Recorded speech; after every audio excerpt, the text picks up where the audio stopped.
অনেক দিন পর এই কুর্তিটা পরলাম আর আজকে রেডি হয়েছি বিকেলবেলা শ্বশুরবাড়ি যাব বলে। তবে যাওয়ার আগে কিছু প্রয়োজনীয় জিনিস আমাকে গুছিয়ে নিতে হবে।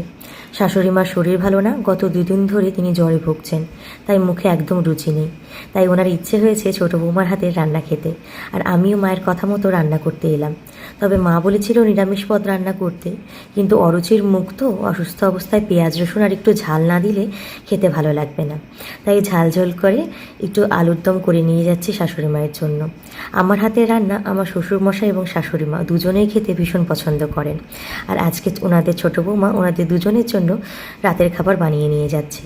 বিকেলবেলা যাচ্ছি, খেতে খেতে হয়তো রাতি হয়ে যাবে। তবে গিয়ে শুনি মা নাকি খাবার খায়নি, সারাদিনে আমার রান্নার অপেক্ষায় ছিল।